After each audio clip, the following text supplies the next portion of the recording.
What can I connect with MuleSoft? Camera rolls. Yeah, just camera. Yeah. There we go. All right, 2 off, take 2.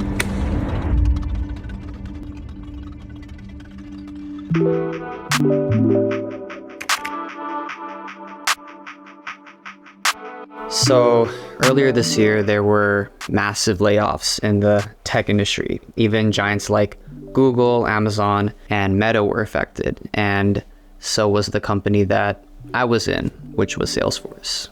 I was working as an in-house videographer for one of the products. I started in February 2021 up until January 2023, where I was part of the 10% reduction in workforce, the first wave of layoffs.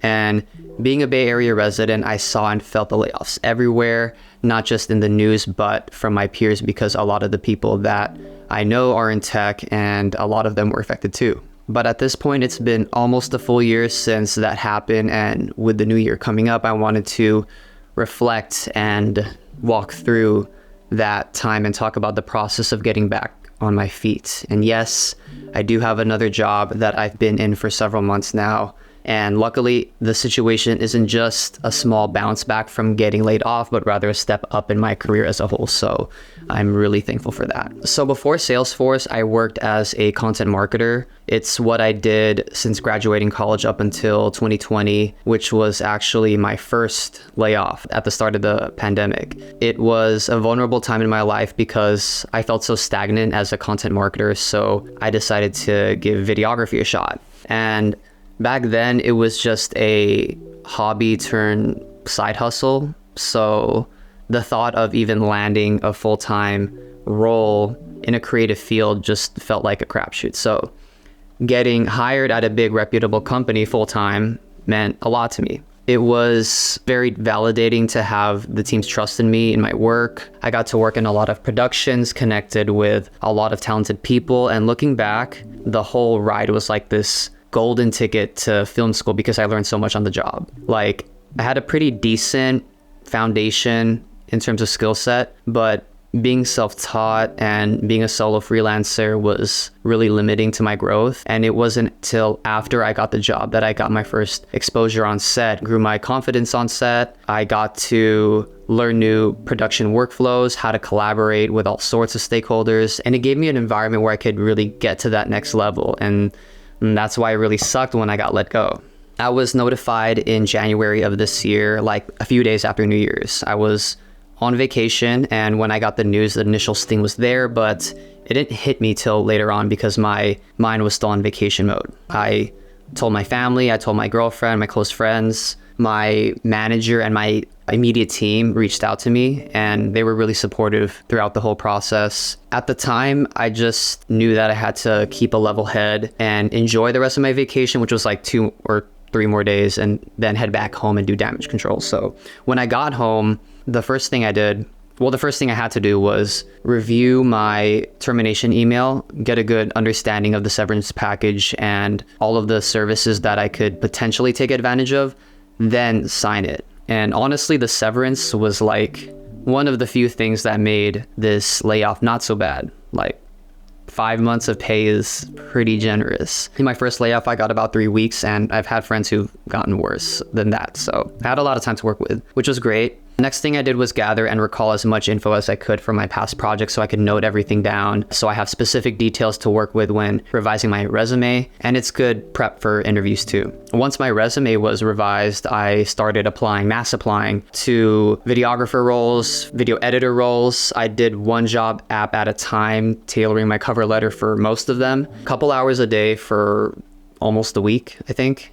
What I knew was that I had to get those applications out as soon as possible because it could take a few days or weeks before hearing back. I feel like a common reaction to getting laid off is like, F this, I'm gonna take a long break and then eventually get back to job hunting. And it makes sense, but I figured that I'd apply right away, and waiting for a job screening would be my break.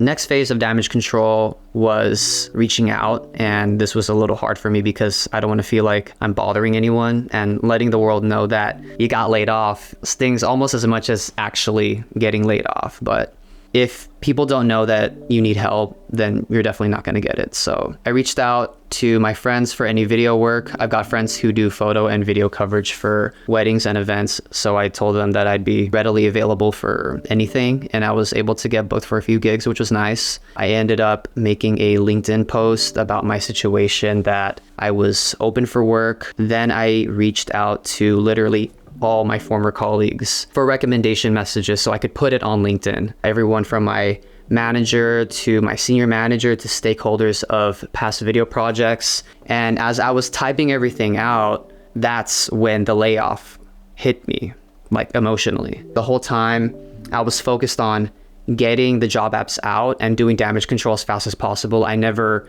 came to terms with actually being laid off, and that was catching up to me. I also started to get automated rejection emails around that time, which didn't help. A lot of negative thoughts were coming in. I would run scenarios in my head about why I was let go, like who made the decision, who knew. And even though I was told that my layoff wasn't due to performance, it was still hard not to think that. Like, what if I worked harder? What if I was more of a culture hero? Would I still be here? Am I actually cut out for this? Was my career switch a mistake? Like, it's my second layoff, you know?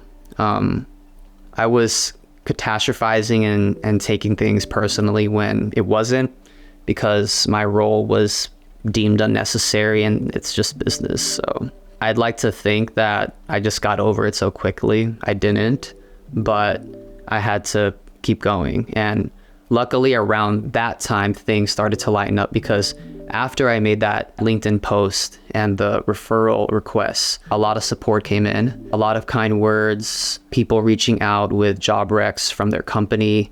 Even my former VP, actually, she had left the company to be CMO of another company. She reached out and then she gave me contract work. So I did some event coverage for her in like different areas too. I was like able to travel to like New York and whatnot. And literally every person that I reached out to for referrals made one for me. Of course, they were very kind to say what they had to say and take the time to support me, but it was just such a huge morale boost. It reminded me that I did have an impact. And just looking back at my LinkedIn and resume, I realized how much my portfolio grew. And I had this feeling that it would be different this time, you know, as opposed to my first layoff when I didn't really have much to show for. I realized that I made more strides as a videographer than anything else that I've ever tried. It was a clear sign that I just shouldn't give up on it.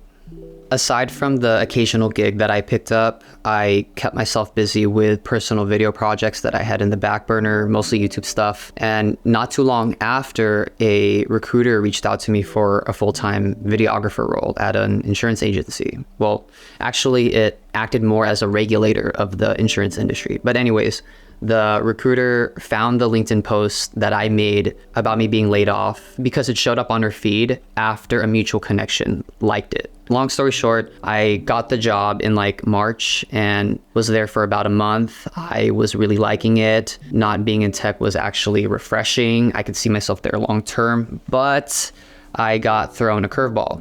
Another job opportunity came up, a startup tech company that was offering a lot more pay, and I'd be the only videographer in the company. So there's some potential stress that could come with being the only one of a specific role, but it's also really rewarding if you're able to pull it off. So basically I had to choose between a job that I was already getting comfortable with and very stable because the insurance industry is damn near recession proof, or choose a job that pays more and has more career growth opportunity, but is in an industry that's less stable, less risk, less reward, more risk, more reward. And after getting burned by the tech industry twice, I was reluctant to go for the tech job at first, but ultimately I chose to leave my comfy role at the insurance company and go back into tech. And that's the job that I'm currently in now. There's a few more details on top of the money and career growth that made me choose it, but I figured that I was still young in my career and I'd be doing myself a disservice to not grow it as much as possible, despite there being risk.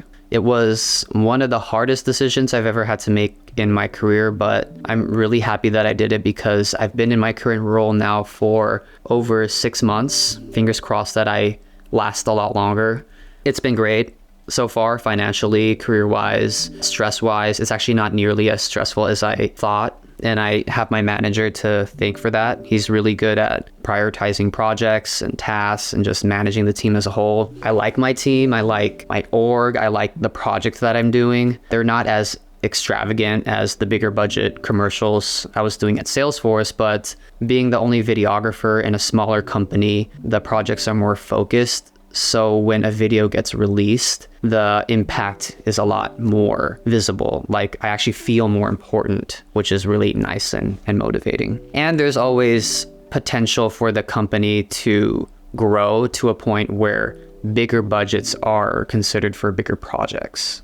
Aside from the usual stuff like applying for unemployment, redoing the resume and all that, the biggest things that helped me were one, the LinkedIn post. I'd say make sure to strike the iron when it's hot. Don't wait too long to post it. And if you're having trouble writing something out, you can get ideas on a structure by looking at similar posts. Two, the referrals. Try to reach out to as many connections as you can, as long as they're relevant to your past work. And when asking for recommendations, give them notes to refresh their memory on whatever projects you did together, or offer to draft up the recommendation for their approval as a time-saving courtesy. They'll usually write it up themselves, but making the process easier for them just gives you a better chance of getting that recommendation. Number three is kind of weird, but it's finding ways to empathize with others. So aside from the support of the people around me, a big thing that kept me going emotionally were videos like this. People affected by the layoffs, hopping in front of a camera and either giving very direct advice or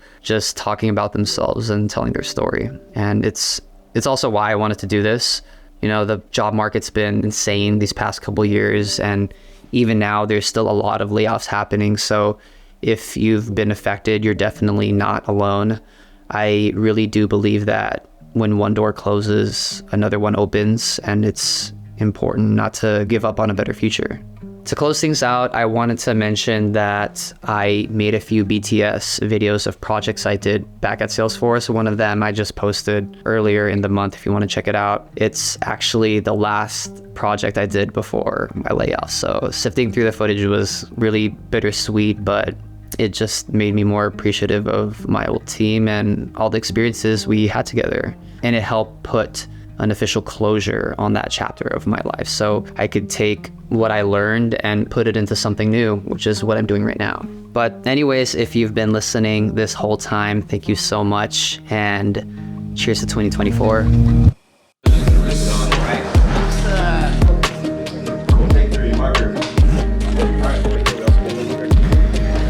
I have it organized like sequences. Houston, we have a problem. That's a wrap.